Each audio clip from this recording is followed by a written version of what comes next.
नमस्कार.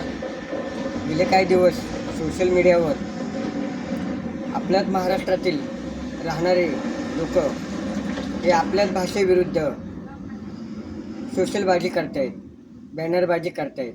इंग्लिशमधनं हे सगळ्यांना पटवून देण्याचा प्रयत्न करतायत का आम्हाला मराठी येत नाही, आम्ही मराठी बोलणार नाही. जर ती इंग्रजी भाषा आपल्या राज्यातली काय आपल्या देशातली सुद्धा नसून परदेशातली भाषा तुम्हाला येऊन तुम्ही जर आपल्याच लोकांना समजून सांगत असाल तर मग आपल्या देशातली आपल्या जवळच्या राज्यातली आणि ज्या राज्यात तुम्ही राहतायत, ज्या राज्यात तुम्ही पोट भरतायत, ज्या राज्यात तुम्ही स्वाभिमानाने हक्काने अभिमानाने जगतायत त्याच राज्यातली भाषा तुम्हाला बोलता येत नाही आहे आणि त्याच भाषेविरुद्ध जर तुम्ही विरोध करताय तर हे कुठेतरी मला चुकीचं वाटते. कारण आपण एका घरामध्ये राहतो आणि त्याच घरातल्या माणसाला आज तुम्ही विरोधात जातात. आपण ज्या ताटामध्ये खातो आज त्या ताटाला सुद्धा तुम्ही आज लाथ मारतायत. तुम्ही हे विसरू नका का प्रत्येक राज्याला आपली मायबोली आहे. बिहारमध्ये बिहारी, गुजरातमध्ये गुजराती, पंजाबमध्ये पंजाबी, तशी महाराष्ट्रात ही आमच्या मराठी भाषेची मायबोली आहे आणि ती मायबोली आज आम्ही कुठंतरी हरवतोय. त्याच्यासाठी हा चाललेला अट्टास आहे का आम्हाला आमची भाषा मायबोली ही सगळ्यांनी बोलली पाहिजे आणि तीसुद्धा हक्काने बोलली पाहिजे. कारण महाराष्ट्रात मराठी माणूसच राहतो तरीसुद्धा आम्ही जसं संविधानात लिहिलेलं आहे का प्रत्येक माणूस हा प्रत्येक राज्यात जाऊन त्याचं स्वतःचं अस्तित्व निर्माण करू शकतो. तसं मला कुठंतरी असं वाटतं का प्रत्येक माणूस हा ज्या राज्यात राहील त्या राज्यात त्याला त्या राज्यातली भाषा आली पाहिजे.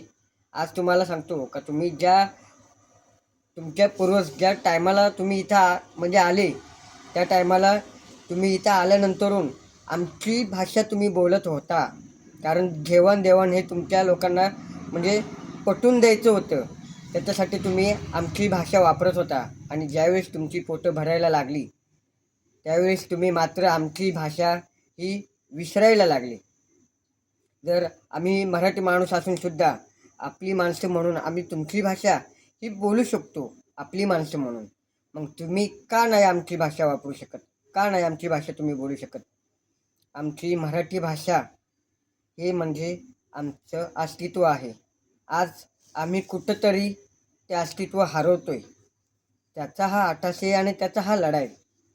त्याच्यामुळे तुम्ही आमच्या भाषेविरुद्ध मगाशी मी बोललो का तुम्ही खाल्ल्या ताटाला लाथ मारताय तर तुम्ही म्हणत असून कुठं मारली लाथ?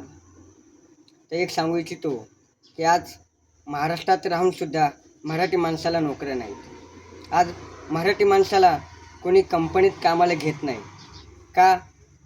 तर मराठी माणूस आहे म्हणून. आम्ही का अमेरिकेवरनं का पाकिस्तानवरनं आलो आहे? आम्ही आमच्या राज्यातच नोकऱ्या मागतो ना. तुम्ही परराज्यात येऊन तुमच्या लोकांना तुम्ही नोकऱ्या देता, मग इथल्या स्थायिक लोकांना तुम्ही नोकऱ्या का नाही देऊ शकत? तरीसुद्धा आम्ही काही बोलत नाही.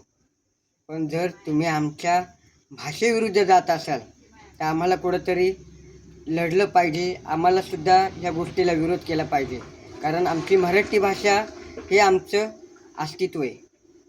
त्याच्यामुळे कधी कुठं बॅनरबाजी किंवा काही करताना थोडाफार विचार केला पाहिजे. जर तुम्ही दुसऱ्या देशातली जी भाषा आहे इंग्लिश, त्या इंग्लिशमधनं जर तुम्ही आम्हाला समजून सांगत असाल का आम्हाला तुमची भाषा येत नाही, मग तुम्ही आमच्याच भाषेत जर आमच्याशी बोलला तर तुमचं काय जातं?